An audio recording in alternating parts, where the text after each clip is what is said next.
U.S. government always been racist? Yeah, I'm gonna go with that one, and probably Disney too. But some of those are already out there. They don't have all of them, but they do have a lot of the. They have like specifically like the Donald Duck weird dream Nazi episode that happened that everybody's seen clips of. That one has been released. Okay. And they didn't necessarily do the text beforehand saying this is a piece of history. It was the release that it was in was a historical release. They're like, this is literally, you're buying this, and there's only a limited number of them. It's literally, we're making this only for people who actually care about history. Right. This isn't for, we're not putting this under the like the magic of Disney. Look at the things we made prior to World War II. Right. It's not that. No, they released it as the, hey, these are for people who want to collect this stuff. We're finally going to start remastering them and putting them out where they've been cleaned up. So Disney has been doing that. Right. Warner Brothers totally, they were first on the ball, and I love them for that. Because okay, theirs were way more racist, and they weren't part of propaganda. Right. Those were just racist, and they did them, and then they at least they owned up to it, right? Yeah, that's true. And there's also some other great things that was announced here. Of course, they came out and said like they plan to add over 400 movies by the end of 2020. They're going to be trying to at least get over like 7,500 episodes of just Disney-owned content going. They're going to be doing planned reboots for 4 major movie franchises from Fox. That'll be Home Alone, Cheaper by the Dozen, Night at the Museum, and Diary of a Wimpy Kid. Oh, we're redoing Night at the Museum already. Yep. And Diary of the Wimpy Kid? Yep. Okay, so I don't think I've ever talked about this on the show. I may have said like, oh, I watched one of them. I've watched every fucking movie of Diary of the Wimpy Kid. Mm-hmm. They are fun. They are ridiculously fun. Mm-hmm. Like, I don't care that they are meant for like 9-year-olds. Right. They're just fun, silly, weird, dumb movies that make you feel like a little kid. And honestly, it's right up Disney's alley to kind of like go into that. Yeah. So I'm looking forward to that. Something I think that'd be really cool, because you did mention that you want Disney to bring back some of their older animation stuff within context, because the context is important when you watch those. Right. I want them to bring back some of the old stuff with Walt, because he had a show called Disneyland, and this was them making the parks and showing how they do animation and how they were doing their documentaries and stuff, and the weird shit that they were doing with Salvador Dali. It was like the movie magic, but for back then. Yeah, and it was just because he wanted to make more content to sell to people and started his own TV channel it was and then like it was before he started the TV channel, he was doing it just to like, I'm going to make a TV show that will go out to the public and people will buy the rights to it, and then I'll get more money. So he did behind the scenes stuff. Oh yeah, and that was really cool. So like the creation of all of these places was really cool. Yeah. And I know they have the original footage. We just have copies from like TV recordings off of the Disney network in the 90s. So we have shitty VHS copies. Yeah, but there's got to be like some people. We know Disney has the originals of this shit. Yeah. And if they could restore them and remaster them and show them for what they truly are, show the beautiful, amazing creations that these Imagineers made. Mm-hmm. Like, awesome. Holy fuck, like weird theme park / movie person me would have a fucking field day, and everybody else who loves this stuff would as well. Yeah. Because this is part of film history that we know exists, but is hidden literally behind a vault. Yeah, that's true. Yeah, please do. Please let us see all of that. That'd be fantastic, Disney. It's been a weird week for news, actually, just because I was blown away when I read this article. This is a thing that actually happened in the modern day and age, and that is that 2K Games, the game company that's working on Borderlands 3, a company that really needs to fire their fucking president, really has problems with their CEO Randy fucking Pitchford. Yeah, that dude super needs to be fired. This is a game that everybody's excited for, and nobody likes the business practices of. But they made it worse. They managed to make it worse this week. How? Like, because you already had Randy Pitchford leading the charge of, I'm gonna fuck this up. Yeah, you're gonna fuck up a game that everybody wants to drop so much money on, and you're gonna drop. No, you know how they made it worse? There was a YouTube streamer who, for his whole thing is Borderlands. Like, he talks about Borderlands. Yeah, no, I watched a few of. Well, I'm not sure if it's that person. Sup Matto is his name. Okay, I don't think I've seen his, but there's people out there that do just Borderlands videos, and they are way crazier than Destiny people, because at least our shit has new stories being added to it regularly, not theirs. We haven't gotten Borderlands content, and well, aside from the little story, in how long? The problem that we've been having is that Supmato has been going on and being like, here's some information that you need to know about Borderlands. And like you do on, like everybody does for these games on YouTube, right? So he's been getting, what we can tell, he's been having some kind of leak where he's actually getting this information. It's like, this is what the skill tree looks like. This is what this is. Like he's been going through and saying, okay, so he's showing us Borderlands 3 stuff. Right. Not screenshots, nothing. He's basically describing what he knows. Okay, so this is someone, so he's just like maybe background video stuff is just Borderlands 2. Yep. He's not showing any Borderlands 3 art, not concept stuff, not behind this, not leaked cell phone footage. Nope. Or it could be Borderlands 3 footage, but it's from like, the online streams that everybody had access to. Yeah. It could be, so he's sharing inside information about Borderlands 3 is what you're saying. Correct. But only in a auditory, I'm just going to tell you a thing. Right.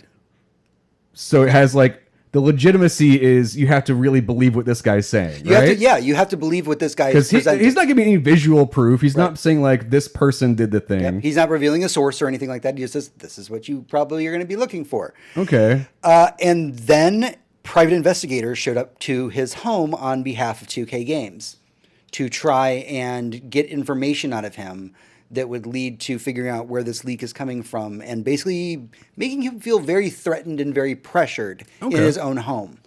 I would like to put a parallel to this because this is, again, Destiny's a game that I care way too much about. There have been leaks in the past. Specifically, there was a few notable leakers and people that also were very known for... God, I forgot what the term is for it when you take the code of a game and go into it and find all the source files and like a debugger. No, it's you find like the audio files and you listen to all the audio files. Oh, and, okay. Either way, I can't remember the fucking term for that right now. Data mining. Data mining. Yes. Thank you. Thank you for data mining, chat. These data miners have literally data mined the fuck out of Destiny, and there's also people who have inside information, and most of them actually have reached out to Bungie and said, "This is how we data mined your shit. This is how you fix it. Please make our jobs harder because it's too easy right now." Right. And they've straight up said, and they've made changes to where it's actually harder. The person who was leaking things, but only in text format, has since said, "I'm no longer doing that. I can't do it. I can't feel that it's right to do. I have this source, so I'm just not going to do that anymore." Right. That's awesome. Weirdly, side note, there is actually a piece of Destiny lore that only exists for if you data mine it. Huh. It specifically calls out the data miners. If you read all the lore entries and then read finally the last one that was data mined because it's not in the list, it makes sense in the story of them calling you out for finding this shit whenever you weren't supposed to. Because there's this weird thing in the lore where it's this meta thing where some people in the game know that they're trapped in a game and that we are outside of it and we are the ones truly in control. Yeah, no, this is all put shit that's in the game. I'm not making this up. What I'm hearing here, what I'm saying is data miners do this shit, but they're at least saying, "Hey, we're telling you how to fix it," and the people sharing the lore or sharing the behind the scenes stuff are going like, "Hey, we're not going to do it because it's wrong." This person hadn't gotten to that point yet. Was just saying like, "Hey, I'm going to share some stuff because this game hasn't been talked about in like 6 fucking years." Well, and they're showing up with private investigators where Bungie's like, "Cool, thanks for the notes, guys." What this is specifically Borderlands 3 information. Yeah, so, I get that. But we have leaks about Destiny 3 already. Right, but yeah, and the problem is that nobody knew the source. But the main issue here is you have two different approaches. You describe Bungie's approach as being like, "Hey guys, maybe don't do that, but we understand that you do." Whereas 2K is going like, "We hired private fucking investigators to basically come act threateningly at you because you're doing this." Yeah, no, and that was the long way of me getting to like, there's two versions of business practice here, right? Yeah. There's the one that there's the good guy business, which is okay, we would ask you to come forward if you could give us information. Yeah. If not, please just stop. Yeah. And then there's the other one, which is we're going to bang on your door until you answer and then threateningly force you to tell us where you got this information. Yeah. One of those is the good option. One of these is the correct answer in this situation, and I don't think Take-Two has done it. And this is really sad because this is a game that just everybody's so excited for, and not a week goes by where they don't do something stupid that hurts the good faith of the people that want to buy their game, that genuinely want to buy their game. Between the Epic Store bullshit with this and the needing to have access to every single social media account that I have and forcing me to make said social media accounts if I don't even have them so I can have access to the things in the game is fucking bullshit. Yeah. Like, honestly, I'm siding with everybody that was playing or that's talking about playing this game on PC. No, the game doesn't launch until it launches on Steam. Like, Steam is not the best company, but in this case, they are the lesser of the evils. At least they have better business practices. Honestly, I don't think there's a good chance I will literally never play Borderlands 3 at this point. They have fucked things up too much. Right. They are toxic to their own community, which is kind of what I was getting with the whole Destiny thing. They're just being fucking toxic. And I don't think that they deserve our money. And I hate to say this because I am a fan of the franchise.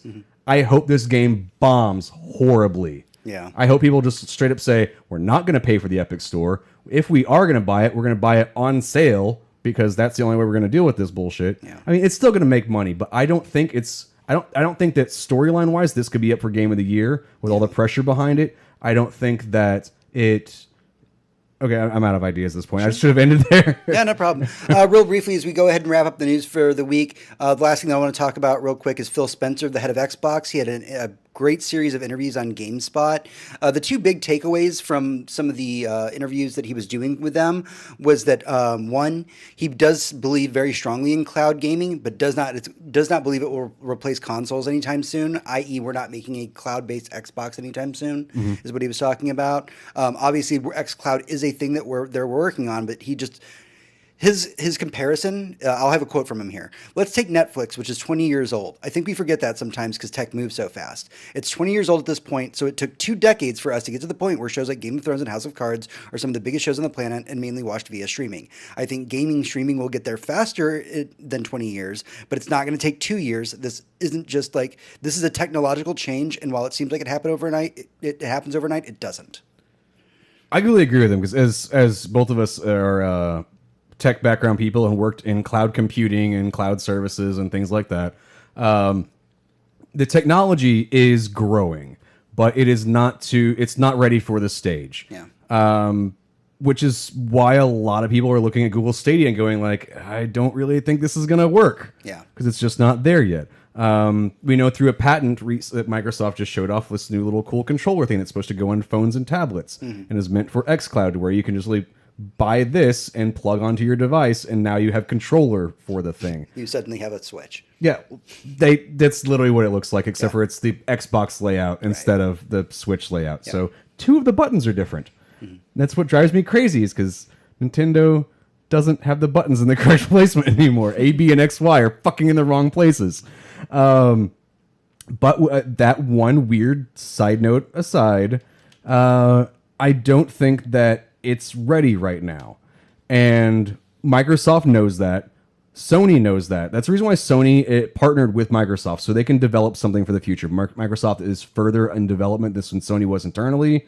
They decided to say, hey, we'll go with Microsoft on this because they are developing this and have the money and background behind it. Yeah. Sony doesn't have something like Azure. Yeah. For people who don't know what Azure is, it's Microsoft's cloud systems, cloud services. Much like AWS is for Amazon or Google Cloud. Those are the 3 biggest ones because those are the only companies that had the amount of money to back up that kind of infrastructure. Right. Sony has a bunch of money, but they don't have that kind of infrastructure that already exists. So they made the logical choice and went with Microsoft over anybody else because Amazon's not doing fuck all for video games, and they keep saying they are. They keep saying they are. Google is making Stadia, so that's good for them. Yeah. And I mean, how fast would Google back out of a deal if Sony was in there and Google's like, oh, we're not doing that anymore? Because that's what Google does. Microsoft will at least fucking hold the course for a while. Yeah. And I think that within the next 7 years, we might see a internet streaming service game that would be on par with me playing it on console or on PC and have a seamless experience between the 3 of them. But we are just not there yet. But that's 7 years from now. Yeah. One of the other things that Phil Spencer talked about during this interview, and this is the last thing that we're going to talk about as we wind down the news this week, is that Phil Spencer, honestly, as head of Microsoft, doesn't believe in the console wars the same way that other people do. He talks a lot about... He doesn't give a shit about console wars. Actually, in this specific interview, he cites going to E3 And he says that one of the reasons he loves going to E3, aside from going there and like showing off all their new tech, is that he actually gets to sit down with people that are the heads of Nintendo and heads of Microsoft or the heads of Sony and like really like pick their brains and have business meetings that are not like, hey, our console's better than your console. He really believes that going there and like showing a united front, even though they are competitors, that doesn't mean that they have to beat each other's throats. The business is, you're all in the same business. You should all be there to help each other, to congratulate each other. That you can, that the fanboy mentality doesn't need to exist anymore. This is something that's, again, to use Destiny as a reference because there's no other game like it in history of anything ever. It's also your only reference. It is my only reference ever because I know so much about it. Phil was a huge fan of this game. Like it was one of his favorite games, and he talks about it a lot on his Twitter account. And whenever Bungie announced their cross save system, he was immediately like, "This is what we need to have more of as a gaming industry." And he specifically calls it like, "We need to get rid of exclusivity. This shit sucks, and it's bad for the consumers." Yeah. While we say that, we are about to go into our next section, where we will talk about exclusivity. We are and absolutely why that's about to important. do that. So we are going to take a small break, and when we come back, we'll be going into our final segment, the main talking point for the podcast, the Bosch Room, where we're going to be talking about our console State of the Union 2019. Yeah, it's got to the point where it's like, and everything I'm about to say is relevant to the next part, so I'm going to go ahead and stop. I should have said it like that, though. All right, the dog really wants food, and it's like 15 minutes early, but she's been coming over being like, where food now? Like, it not 9, but I can't say it's not 9 because we're recording a fucking podcast. So she was literally staring at me this entire time, be like, dad food. Because as soon as 8:30 hit, she's like, it's 9 o'clock. It's 9 o'clock, and I have to go, no, it's not 9 o'clock. It's super not 9 o'clock. 6 o'clock. She thinks it's 9 o'clock. Well, she got fed at like 9 o'clock this morning. She was like, Dad, it's like 9 o'clock again. But I'm gonna go ahead and feed her now. It's 15 minutes early. I'm waiting for you to get back over because I need to make a drink next. So I just got to keep talking until you're done doing that. So please leave that out because I'll be using some of that ginger Raleigh with my whiskeys. Oh, man. All right. So, yeah, we're going to be doing the console State of the Union. We're going to start with Nintendo, I believe, and then go from there into Sony and then Microsoft last. There's a lot of things to discuss here. It's been a really good year for Nintendo, to be perfectly honest. There's a lot of positives to really kind of dive into. And while we're not a Switch-owning apartment, there's Well, it's not just a ton of just stuff. it's more just not yet. Like now that Go feed your dog. yeah, I'm gonna do. Now that Marvel Hero Adventure Quest 3 is out. Yes, Ultimate Alliance 3. Yeah. That's what I said. Now that that's out, I feel like there's a exclusive reason for me to get one. Yeah. The Diablo edition just looked really cool, and I just wanted to play Diablo anywhere. Well, according to Blizzard, to play Diablo anywhere, you just have to have a cell phone. Are you still crying about that? No. We're still mad about it. Don't you have I'm not mad about it. Still a little bit peeved. Are you coming I was, but you keep blocking the fucking. in? I'm the furthest. How's everybody doing out there? It's been a weird day for You're streaming. walking back and forth. I walked over to sit my This drink is down. like 3 feet of space. That's super more than 3 feet. It is not more than 3 feet. That From is. there to there is No, way this. more than. It has been a weird day. That's like 3 feet. I completely agree. It's been a weird day in general. So much more than 3 feet. What? Just talking to Nick, all right? He's talking to me. Tame your child. Tame my child. Tony's apparently my child now.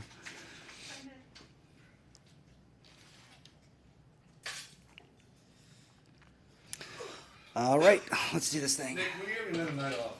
We've been pretty good. I've been really busy around the apartment. I don't know. My weekend was spent installing lights into a Lego firehouse. That was fun. Very exciting weekend. That kind of adult life, you know. No longer is it like I'm going out and partying all weekend. It's like I stayed inside and installed LED lights into a Ghostbusters firehouse for fun. Very exciting, everybody. That's really reverting. It's just we're just reverting to childhood at this point. It's like Yeah, but we did it. childhood till teens. I played with Legos. That's what I did last weekend. It's Adulthood. I went out and got drunk.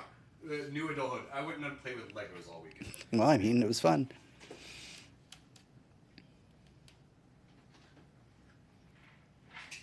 Wait until you start playing Lego Dimensions while building Legos. I've heard very positive things about Lego Dimensions. Like, I'm surprised y'all haven't asked me to throw that out because it's kind of fucking amazing. Yeah, I think it's still going pretty strong too. I think they're still making content for it. Surprisingly. Yeah, they haven't canceled it just yet. Yeah. I don't think At this point, I just figure it cost them like $5 to make a Lego game, considering as many of them as we get. So. The fact there are two completely separate Ghostbusters worlds. Right. Depending on if you want the what cast you want. Yeah. Crazy pants. All right, let's do this thing. Oh god, it's fucking warm over here. It is warm. I know these lights are just killing me. It's not these lights. It's also just This Texas. also tech just sitting here being warm. I'm literally trapped around nothing but technology when I sit here, and it fucking just I get all sweaty and gross. All right, let's do this thing. Alrighty. Let me save the file. Save project. Cool, done. Yeah. I'm waiting on the dog to go over there. Okay, she's not making clacky noises anymore. Oh, I need to click boss room.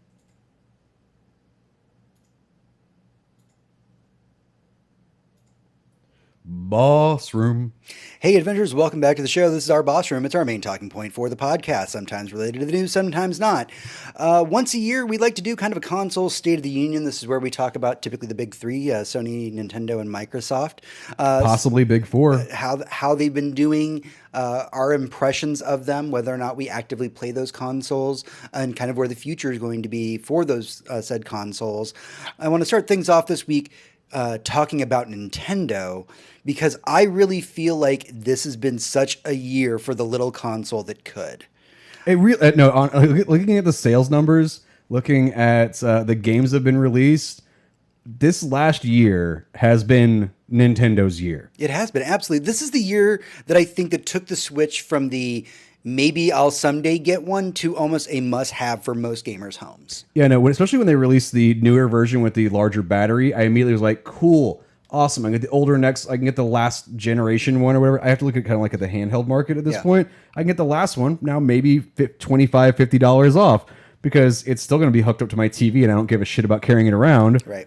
But if I can get $50 off, that literally the same thing, I'm gonna. And they announced the Nintendo Switch Lite, which is kind of hit or miss for a lot of people. I don't particularly love it or think that it's great, but you know, it is what it is, and it is what some people want, because some people exclusively just want to use it as a handheld device, which kind of said we're going to kill the 3DS off. All right, so that was probably the biggest downer the year for Nintendo. They haven't officially said anything about killing off the 3DS. Yeah. But, I mean, if you can't read the writing on the wall at this point, where I fucking called this shit. I distinctly remember when they announced the Switch, was like, and that's the end of the 3DS. Yeah.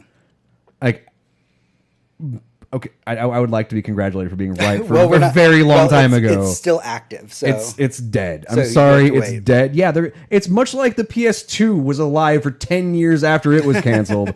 They're still going to keep making games for something that is obviously dead. I mean, but we are seeing that like Nintendo's online service keeps expanding. I mean, slowly, but it's getting there. We're seeing a lot more must-have titles come out on the console. Like, for example, there are people on my Twitter feed, at This Early Nerd, like on my Twitter feed, that I never would have expected would play the game, a Fire Emblem game, a tactical war game. That I never would have thought that that's the kind of game that they would play. And like, so many people are tweeting about this fucking game. Like the fucking, I tweet a lot with the content manager for Diablo. The community manager for Diablo, and she's like obsessively playing like Fire Emblem, and like it's hilarious to me to see all these different people that are like picking up Fire Emblem and playing it, because that's cool for me, because I'm a person who loves those kinds of games. it's also weird that and, Fire Emblem's still being made. Yeah. To me, that's the bigger surprise. I'm like, they're still making Fire Emblem games? bigger than ever.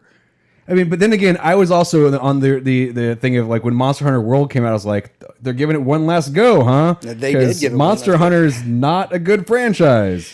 So But yeah, again, I freely admit when I'm wrong, and Monster Hunter World went on to do great things, and maybe Fire Emblem will do the same. I guess. Fire Emblem's selling like fucking hotcakes, dude. Like everybody's online talking about who their waifus are. We seriously need a better reference for how things sell. I know. But I mean, not even, just take a step back from Fire Emblem. The final thing that you watched at EVO 2019, a stage that is normally dominated, the final fights that you ever watch are Street Fighter. This year was fucking Smash Brothers. Yeah, no. See, I didn't watch any Evo. When you said like the final thing you watched, he was like, I've never watched that. So okay, Not you, but those that have. for those that have and those that are interested in that kind of thing. Like personally, I would be like, yeah, Street Fighter makes sense. That's the one you end on, Street Fighter or Mortal Kombat Tekken. or Tekken, an actual fighting game. Because my history of playing Smash has been like, so this is the game where everybody just Right. pushes buttons and technically you don't die. And that's the thing and that's why I've had to eat crow on this, because I was the person who for a very long time believed like Smash Brothers when it came out was the baby fighting game for babies.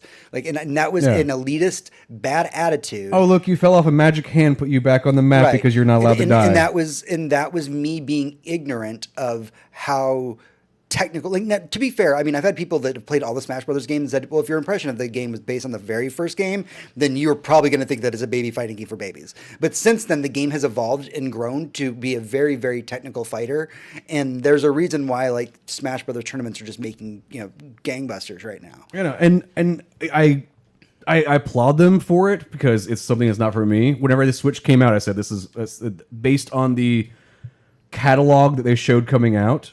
Yeah. Most of these things are not for me. Yeah. And I can recognize that Nintendo has had a banner fucking year. They've had some amazing first party titles. Their third party title support has gone through the roof, and that's more so what I'm talk about excited their about. indie games. Indie games are swarming to the Switch right now. If you watch it, the indie game developers are going It's the there. Wii all over again. Yeah. And I mean that in Nintendo went to them and made it very easy to port their games from a basically Windows to the Switch. Yep. And that's what they did with the original Wii. They said, come with this. Here's very simple ways to make the controllers move. There you fucking go. Yep. And that's why the Wii had so much support on the indie side, because it wasn't very hard to build something around this idea. Well, and people would take risks with it. Like things like No More Heroes. Like nobody would take a risk on a game like No More Heroes. Yeah. But like, they were like, fuck it, let's just make this weird ass like fighting game and let's just go. Like the Wii had some weird experimental stuff like Castlevania Judgment, and I stand behind that game, and I realize that I am in the wrong for standing behind that game, but I'll defend that game. I didn't even remember that. It's a fighting game. It is a Castlevania fighting game in which the artist that did the anime with the apple, Apple? were you right in the book? Death Note. The artist for Death Note remade all the Castlevania characters. I didn't get the Apple reference. My knowledge of Death Note is based on the Netflix movie. Oh, okay. Never watch it. But the Wii... It's so bad. I imagine that it is. But the Wii had a lot of experimental stuff on it, and I think that indie developers are very drawn to that because they can do the same thing with the Switch. Not to mention things like Mario Maker have finally come to the Switch, and the Switch is a perfect vessel for that because you could sit there and just point and click and do all your Mario Maker stuff on the Switch. But upcoming, you have Legend of Zelda Link's Awakening, the new Ni no Kuni game, Wrath of the White Witch, Luigi's Mansion 3, Pokemon Sword and Shield, The Witcher Hunt Complete Collection, Animal Crossing, Metroid Prime 4, Legend of Zelda Breath to the Wild sequel. I mean, between this and the fact that indie games are being announced regularly for this is getting ridiculous. Because Nintendo has had no problem over the course of the Switch's life right now saying, I know your game is old, we would love to port it and have it on our system. There is something that you did mention in their list of games which will help prove my point of the death of the 3DS. What's that? Pokemon Sword and Shield. That's true. Pokemon games are traditionally the handheld game, and there are some console games, Right. but never. I think Sword and Shield is like a full-on like RPG Pokemon. Yeah, like but old not school. the true RPG Pokemon games. And because there's two versions, there's Sword and Shield. There are two games, and you have to buy the two different ones to get the the two Pokemon that are different or some bullshit. I don't know. I haven't played a Pokemon game since like Red. All right, like I don't fucking know this shit. But no, I see what you're saying. but That is kind of saying it's helping prove my point that like the 3DS is over. Yeah. Like it's a done thing now. But no, that lineup again, not for me, but holy fuck, that's some good fucking games. Like and every that's- Nintendo Direct that Nintendo does, they make it so impactful. Like they tell you basically at the beginning if you're not going to want to watch this one, they'll be like, "Hey, this is a Super Smash No, Brothers." Direct. we have a lot of friends that are very much into the Animal Crossing. Yeah. And every single Nintendo Direct, generally like 2 or 3 days beforehand, they say, by the way, we're not talking about that game or this game or this game. And everybody that loves Animal Crossing goes, well, I'm just not watching that now. But Nintendo- But at least they know they're not going to have a sneak announcement about it, so they have to watch everything and be like, oh, are they going to say it? No, they're like, no, we're not going to talk about it. Sorry. Nintendo has had a culture during the Switch era of honesty, which, if you know the history of Nintendo, is not always so. Yeah, but Bowser's in charge now. Bowser's in charge now. Literally, Bowser's in charge now. That could change at any moment. But they've had this very blatant culture of honesty where they came out during a Nintendo Direct and said, so all of you getting excited for Metroid Prime 4, we're sorry. The game was bad. We scrapped it and we made them start over and gave it back to like the old studio that was doing it. Like They gave it it's- back to here in Austin. I think they did. I can't remember if that's exactly what it was. But they No, were as like- far as I know, the Metroid franchise, it went from the first two being done here in Austin to the third one being done by a different company. Nobody liked it. No, Retro did the Prime trilogy, and then it went to the Ninja Gaiden people that nobody liked. Okay, then that's what it was. And they went, nope, that's never seen the light of day. Yeah. And they gave it back to Austin, and they have since been working along That's- with that and I think 7 other games That's on a very possibly- small company trying to make. That's all hypothetical. But the fact they were able to come out and be very candid, Nintendo being very open and honest and saying, like, look, the game was not working. We do not want to give you another. We've already given you one bad Metroid product. We are not going to give you 2.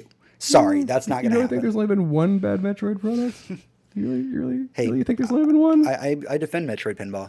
Mm-hmm. Yeah, I'll defend that. Yeah. But I think that the year in review for Nintendo is wholly positive.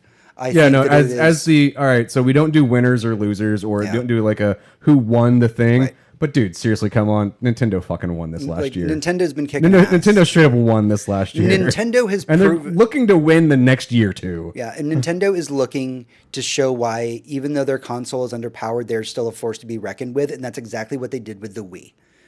So I am looking so forward to what Nintendo's got planned next. Now, Sony, on the other hand, Sony's in a weird state for me.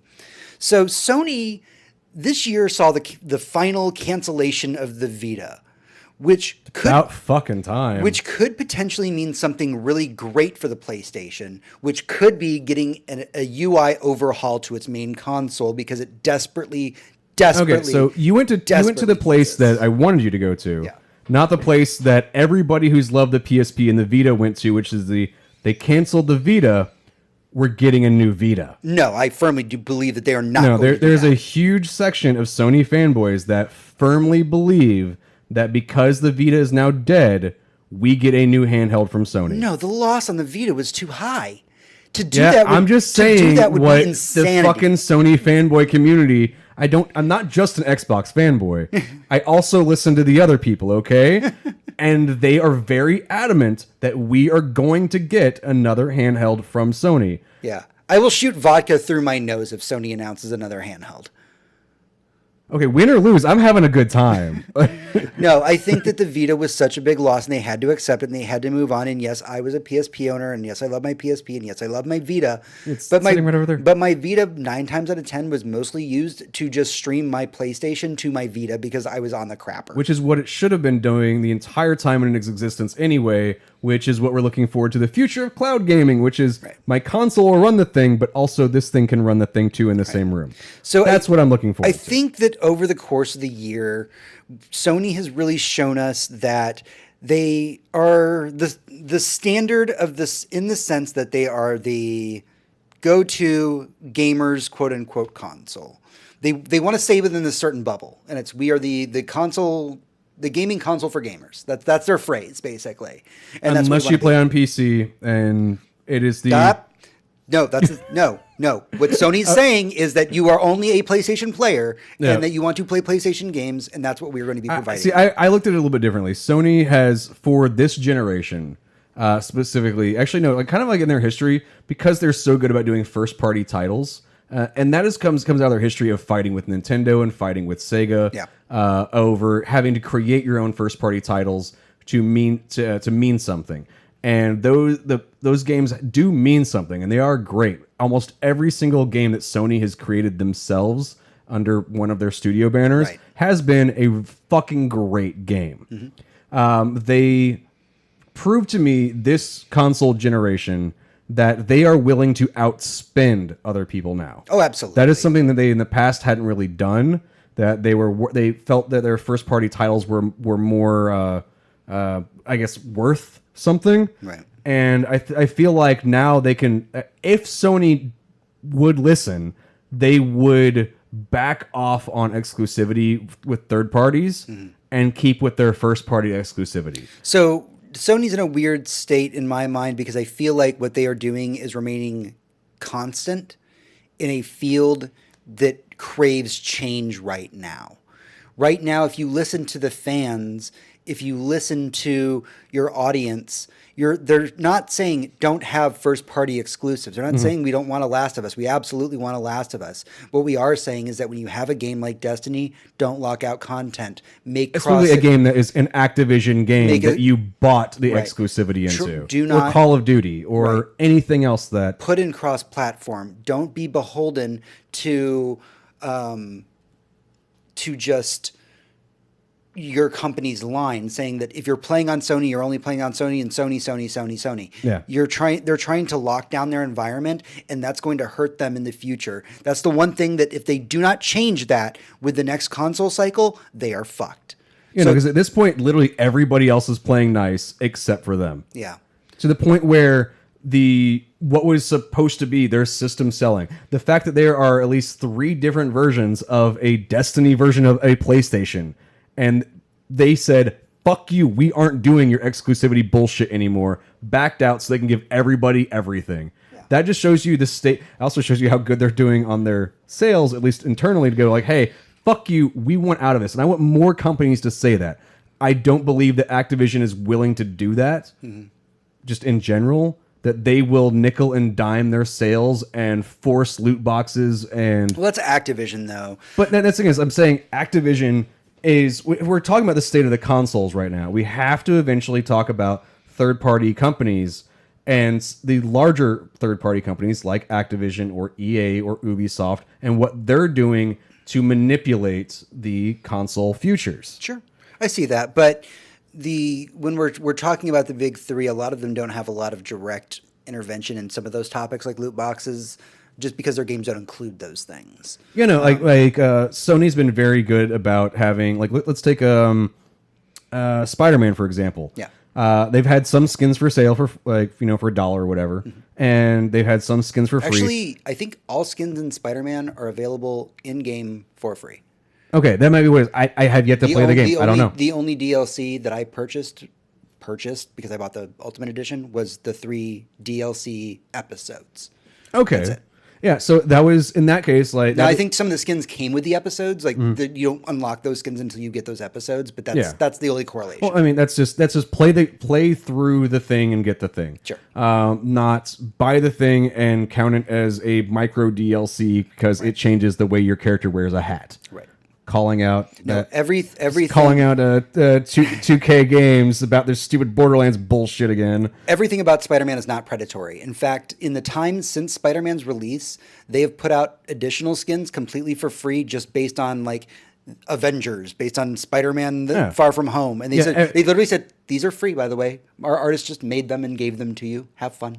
I mean, honestly, if I was working on the next Sony Spider-Man whatever thing, and I worked on the previous one before that, so let's say I made outfits for Spider-Man on this one, but I know I'm working on the next game. Like right now, I'm physically working on it. I mean, like, I'm going to take 5 minutes out of my day. I'm going to take not that break and make the movie skin because I still have access to that controls and go like, look at this cool shit that I made, put it out there. don't even pay me. I don't give a fuck. I had fun with it. Actually, super pay me. But but no, like Sony has first party for this generation, hands down, doing just good. knocked out of the fucking park. With the demise of their handheld market, I'm just gonna call. We have to say it's fucking dead. Yep. I don't care about the people who said that they're gonna make another one. They're not. They're not making another You know handheld. what? You know what? I'm happy that the Vita is going to be discontinued or is being finished because that Yeah. means I can mod mine soon. That is true. That's what I do with my PSP. You mod the damn thing afterwards. Yeah. Or in the case of some people during their console, just mod it anyway. Nah, because I like to have access to the internet and the PlayStation Store and all that. But so. I do think that the one thing that has been holding the PlayStation experience back, and I mean this specifically on the PS3 and the PS4, has been their operating system. Right. It has been the one thing that I've called out on this show the most for being archaic and arbitrary and nonsensical. It's a PS2 operating system that then got ported to the PSP and just remained consistently the operating system. They need a UI overhaul, and maybe they won't be able to pull that off this generation. Maybe you just leave the PS4 it's not, as it is. Honestly, it's not a but- UI overhaul anymore. It's literally an OS change. Yeah. They need to get rid of half of the shit. Rip it in out and recode the whole fucking thing. Like honestly, it's been broken for so fucking long. It got to the point where whenever the PS4 was announced, and I think I went to because they didn't really show the UI or anything in the thing. I went to a GameStop before the PS4 was released, so you could play one early. Right. I saw the operating system. Went, this is the exact same as the last generation. I am not buying this until they fix it. Right, and they have not fixed And it. they've been implementing little changes over the course of the year. It's been a good year for Sony changes. They finally gave you the access to change your handle on the PSN. Cool. But that's also a feature that when they implemented it, broke people's save files. They couldn't have expected that.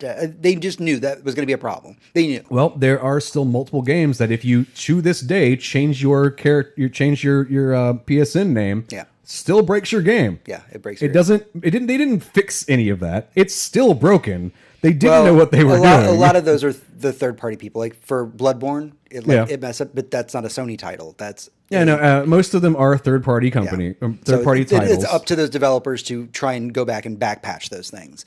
I mean, it's going to be a good year for games. We, of course, have the remake of Final Fantasy VII right around the corner. Media Molecules Dreams, which is the people who made Little Big Planet, are making a new game where literally people are making other games inside of this game already. So that is par for anybody who's Yeah. Like you're like, wait, the people who made Little Big Planet have another game where people have made games inside of that game. You're like, yeah, that makes sense. yeah, That makes somebody complete got their sense. hands on Dreams, and the first thing they did was actually just recreate PT in it. Okay, I would create Little Big Planet. That's really meta. But then you have Last of Us Part 2. You have Code Vein, which I'm stupidly excited about. Like, it's been a long Is that actually coming out? Code Vein? Yeah. Yeah, it's coming out in September. Oh, Yeah, I'm pretty really? excited about Is it actually coming Yeah, out? it's coming out. Like, are we like, And are we sure and like it's gone and gold? I don't even like animation anymore. Like, I used to be a big weeb back in the day, but I just totally had released my weeb side. But I saw the trailer for Code Vein, and I'm like, fuck, this is like Bloodborne with anime? Fuck yes, let's do this. We still have Death Stranding right around the corner. We have Which is now technically no longer a Sony exclusive. true. It is Technically, going to be coming to PC. because it is coming to PC, but the way Sony likes to lock their deals in, that could be 7 years from now. We don't know. I think that they're going to play nice with Kojima because they already know what happens when you don't play nice with Kojima. Yeah, there's a good chance. Like, honest, like Kojima will burn that bridge. Kojima has had a very good working relationship with Sony for a while. Yes. Because he had to deal with Konami. Right. Konami was the bad guy. Yep. And then he was like, and Sony was always the good guy. If Sony turns into the bad guy, he's gonna go like, I'm literally going to anyone that's not you. Yep. I don't care. Which means he goes to Activision, and the game will become the worst thing ever made. Or he goes to Nintendo and makes PT for the Nintendo Honestly, Switch. I would rather had Kojima go to Nintendo more than anybody else. That's true. Because that would have been like the ultimate freedom. And be like, would've been. well, the hardware kind of sucks, but well, I've worked with worse, so Yeah. fuck it, why not? I programmed for the original Nintendo. That's where Metal Gear started. Yeah, like it's like I've literally worked with work. Like, come on. MSX was the original, but never mind. Ghost of Tsushima is still coming out, which we haven't even seen that much about. We know that it is happening. They were confirming it. They said they just don't want to show anything about it until it's 100% ready to go. Honestly, that's a game that's like it's 2-3 years out. Like we're not getting that anytime soon. And there was one of the other kind of indie titles that I was looking forward to that I saw at E3, which is called Concrete Genie. It was the one that I saw the trailer for that I said you needed to watch the trailer for it because it was.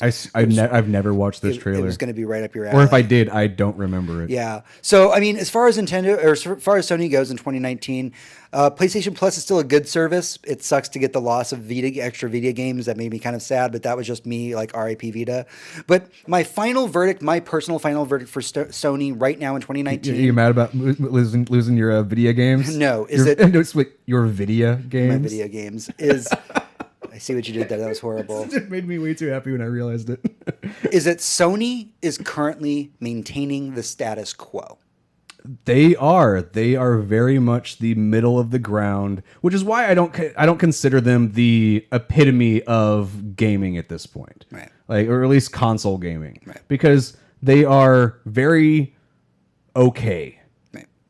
They've got great content, but for them to go into the next console generation, they're going to have to change a lot. They have to change not being the status quo anymore. You can't just float by that. Yeah, no. Whenever Nintendo's over here using relatively very shitty hardware and knocking out of the fucking park, being okay.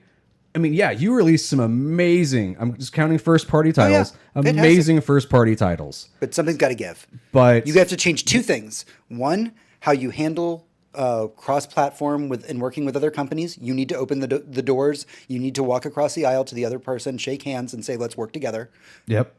And two, you've really got to work on your tech.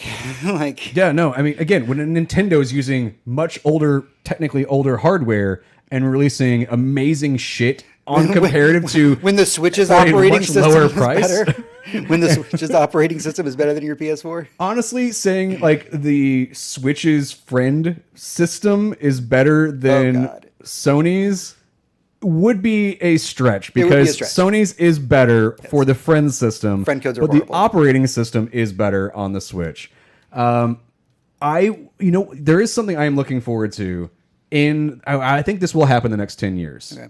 There will be an E3 or Gamescom or something where all three systems come on stage, or maybe just two. Mm-hmm. So if you get Nintendo and Sony and Microsoft, or a combination thereof, right.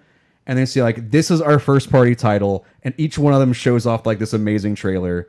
And then they come out on stage and you're like, by the way, this is the first time ever we're putting all of our first party title on everybody else's system. Right. Like, that'd be cool. I think about how big that would be. For somebody that is a constantly down person, I feel like you've really brought us up a level this week and been like, I have some faith in the future. There's a little bit of hope. Yeah, there's a little bit of hope. There's like a whole lot of fire outside, but that's a whole separate thing.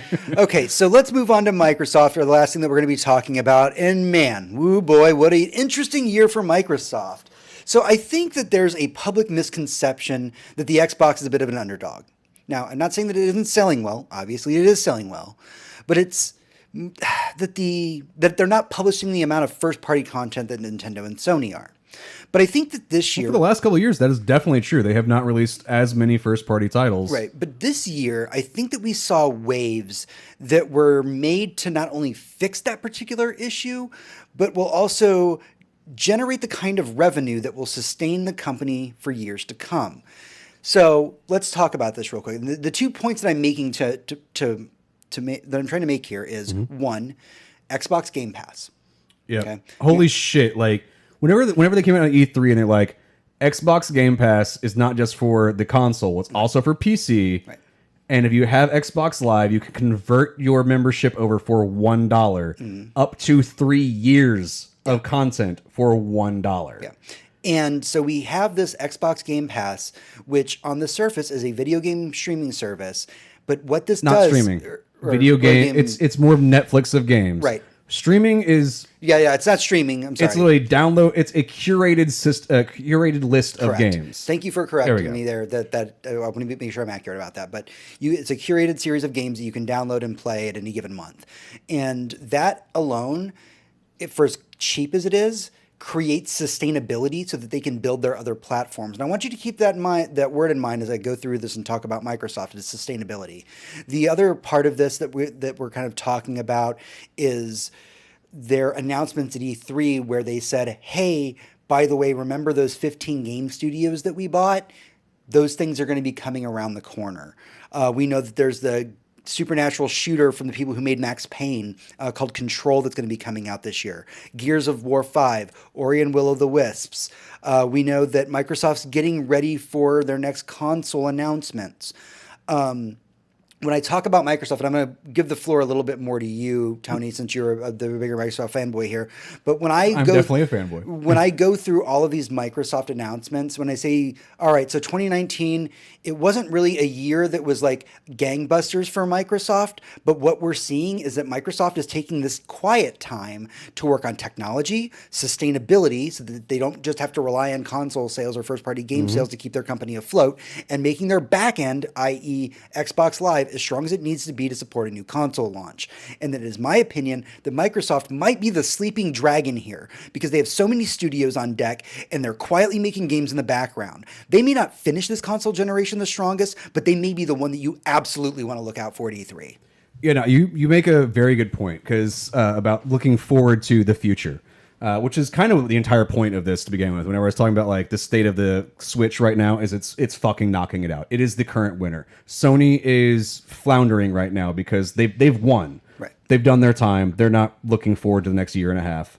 They're looking to what's after that. Yeah. Microsoft is kind of doing the same because they know they've lost. When it comes down to the Microsoft's Xbox Live Game Pass combination thing, Game Pass is if, let's say, the next console comes out and it fucking flops, they can turn into a game subscription service overnight. Yeah. They can say, fuck it, we're getting rid of this. Not only overnight, over a period of years.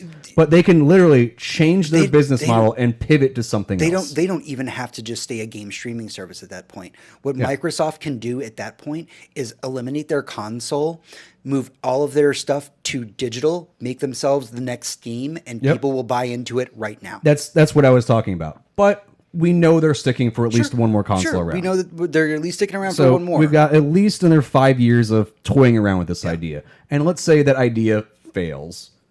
They've created an infrastructure that Sony will be using, that Steam will be using, and that will be, as a service, something that I feel most people want. Hell, if Hector was here, he'd be agreeing. He's like, yeah, I've already bought into it. He's literally already purchased the PC version of it because why the fuck not? It's the best deal. You get these amazing games, and every month Every get more game that and I more mentioned and that I more. was playing this week, when I mentioned Doom and Wolfenstein, I was playing on Xbox Game Pass. Yep. I've been playing a shitload of games on Xbox Game Pass, just in passing, just grabbing. I can't remember the titles because I just download something like, I don't like that, and play something else. And Oh yeah, I played like Slay the Spire. I played a whole bunch of games, like tiny little tactical games, like just because they were on Xbox. Oh, Game there's Pass. actually a bunch on PC that you should try out because I'm super not going to, but I played a bunch of them on PC. Yeah, it was a lot of fun. But what we're hearing from Microsoft with Xbox Game Pass and what they're with the waves that they're making is they're creating a future for themselves in which they do not have to be reliant on their yeah, console. they essentially become they become a publishing house. Yeah. At that point, but a publishing house in the same way that Netflix is a publishing house. Yes, they publish game or movies and TV shows, but they're also the service that you get them through. And if the next console system fails, that's where they're going to pivot to. Yeah. But I'm foreseeing that because they've already shown off part of what Scarlet is. We already know hardware-wise what Sony and Microsoft's new systems are going forward. The last, let's be honest, 10 years, almost 10 years. It's been almost 10 years since the Xbox One came out. 8 years, something like that. For the Xbox One, it's been like 5. Xbox One, no, that's been Xbox One X came out like 5 years ago. No, it's been like 5 times. Xbox One came out like 8 years ago, and it hasn't been a very good 8 years. Just give me this. Like, don't make me feel older than I am. Sure. Or maybe I'm making myself feel older. I don't fucking know. Either way, it has not been a good time. But whenever they announced the initial acquisitions of additional companies to make first-party titles, we were like, fuck yes, that's what we wanted you to do to begin with. And then they were like, hey, we're adding even more companies in. Some of the things I love looking forward within that is they said all the games that those companies were making previously, they're still making those games for third-party systems. Those were still independent developers making a game for Sony and Nintendo and for us. They're still releasing them that way. Going forward, that will change. But when you look at going forward, you're like, cool, so it's going to be part of this Game Pass system that will all be available to everybody. So why would I pay $60 for the next whatever the fuck Sony's going to put out when I can pay $5 a month and continuously get first-party titles from Microsoft? Right. This is some fucking amazing shit that people are not really realizing. Plus, the hardware they've been putting out, I think that you call them a sleeping dragon. I think that kind of is... I wouldn't say that they're sleeping. They're an angry dragon whose horde got stolen from them, and now they're going to go on a fucking rampage. All right. Just take my metaphor from me, please. Yeah, I took your metaphor and made it better because an angry dragon who's storming the countryside trying to find its gold is way better than a sleeping one. It's true. But also Microsoft... Unless you really don't want to be around that dragon. As we discussed at the very end of our news segment when we talked about Phil Spencer, what Microsoft is doing, just by Phil Spencer's comments alone, where he says, I don't believe in a console war the way that the fanboys do. He believes we should work with Nintendo. We should work with Sony. This is something that he was actually brought into. There wasn't something he was brought in to do. He was brought in to fix Xbox. He came in after the Xbox One X had been announced, and that announcement bit them in the fucking ass to the point where Sony on stage made fun of them. Oh, yeah. But the future that Xbox had planned for that has come true. We have an always online system now. Right. Think about it. Like, could you disconnect from the internet and play any of your fucking games at this point? No, you fucking can't. They showed you that when the Xbox One was announced. Everything that they've said has, in a way, come true. Right. He came in to try and upright that failed ship, and his own agenda has been gaming is for everybody. Right. Everybody should be able to game and play together. That was his own personal feelings, having grown up like us dealing with console war bullshit. Right. Dealing with the Sony's better, no, Nintendo's better, no, Sega's the better one. Dealing with that bullshit. He literally grew up dealing with that and going, no, can't we just fucking play games? Yeah. And now he's in charge and going, yeah, we can actually just fucking play games. Yeah. And he's been trying to get that pushed through. That's his agenda. His agenda is, fuck it, let's just play goddamn games and let everybody be happy. Right. And that's the one reason why whenever he came in power and everybody kind of made fun of him for this idea, because it's very idealistic. It is. But if you look at his Twitter it's account, very Gene Roddenberry. Yeah. And I love Gene Roddenberry. That's really what it is. So I think that when we summarize these whole things, and from my opinion, my summary for the big three was, as far as Nintendo goes, Nintendo, you fucking had a kick-ass year, and you're going to continue having a kick-ass year.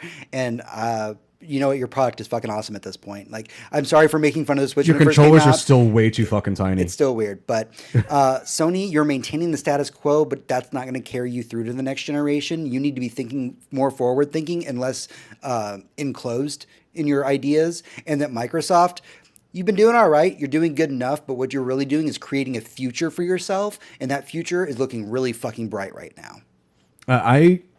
I haven't been more excited about where video games have been going in quite a while, and it was because of this last E3. Yeah. With Nintendo doing the Nintendo Direct thing, I mean, I didn't really get anything new from that, sure. But just seeing where they've become over the past couple of years, when announcing the Switch to now, huge strides. Sony, as you said, status quo, right? Mm-hmm. Like it's been console gaming for console gaming. Yep. And Microsoft had failed so hard that they had to do a throw shit at a fan and see what sticks idea.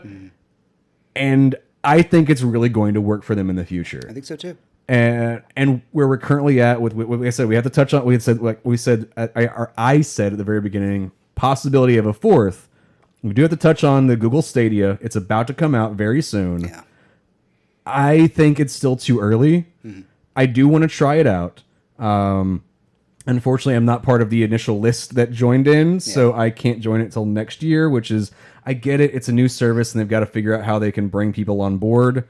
But that's, I think, going to be its detriment. Mm-hmm. That I can't just go, hey, I want to sign up and do the thing. You're like, well, you can't do it for 6 months. Yeah. Well, guess what? I no longer care. Google is going to try, and that's as much as I can give them. I think they're going to try their best. but I don't see them coming in as a fourth option for I gaming. think that it sounded like a really great fourth option until we've started getting details about it. And the more and more the Stadia is being delved into, and the fact that the licensing is just not there. Yeah. Like you don't own your own games when you buy them. That's going to become a big problem for consumers, and they're not going to want to buy into it. At least when you buy a product on the Xbox Marketplace, you know that it's going to be there and that you always have it. Yeah, or for at least as long as that service exists around. Like in the case, like, Exactly. I used Destiny example. Whenever they said we're no longer being on BattleNet, we're switching over to Steam. I today was on Reddit and saw somebody like, "Hey, if I buy this on BattleNet, do I have to buy it again in a couple of months to get this on here?" And everybody's going, "No, you just transfer your license. It happens in like 5 days. It's fine. You get it." Yeah. And that's the future that I'm looking forward to. Like maybe your company failed, but your license just switches over to That's not somebody going to else. happen with Google. Google's just going to cash in. Google's just gonna delete it because they don't have that kind of infrastructure or friendship with these other companies to where they can freely give out access to these games or give you like good old games an actual like DRM free copy of the game to have on Exactly. your PC. All right, well, that's everything we have for the Boss Room this week. This was our console State of the Union 2019, what we think about all the current consoles. Things are that out looking there. good. Things are looking good. Things are very hopeful. If you have any thoughts about Contrary to the rest of the world. where each individual console is, please let us know. Tony, where can they find us? Where can they talk to us? At the Silly Nerd is our Twitter account, facebook.com/SillyNerd. Like, share with your friends. Give us a rating or review on whatever podcast provider you find us on, whether that be Stitcher or Apple or Spotify. Okay, I'm out of the list. I don't All the remember. things. I literally don't remember any of the other ones of those. By the way, welcome our new Mixer overlords. We love you guys. Yes, thank you, Microsoft, for giving way too much money to somebody who plays a game I don't give a fuck about, or who that person is I don't give a fuck about, making it where more people are on Mixer, which I immediately signed up for the moment it was created. I was like, fuck yes, Mixer! And I never use it aside from the show. I also don't use Twitch. I don't watch people play games. Well, I can't. I use our Twitch account, and I do talk to our You Twitch do. account. No. I will live stream. Yeah. I don't actively watch other people. That's my Well, thing. you're missing out. Am I really? All right, that's everything that we have to show this week. This is episode 322 in the books. Man, what a crazy year it's been for video games and video game consoles. Like you said, Tony, the future is only looking better, and I'm so excited for it. I think we said actually during E3 that our biggest takeaway from E3 this last year was that we were way too excited for E3 this upcoming year. Yep. So I think that's where we're about on that. So that is everything for this show. It is in the books. Until next week, for Tony, this is James. For James, this is Tony. Adventures, good night. And good game. Yeah, no, but it's basically look 2 years in the future, because that's when you're going to want stuff. Thank you, everybody. Seriously, it was awesome. Appreciate you all coming in. Oh my god, my ears are so fucking sweaty. Like, oh, literally, that's a gross amount of sweat behind my ears. Oh. Welcome to it. Damp and moist. I have creases that are damp. Thanks, everybody. We really appreciate it. Yeah, later.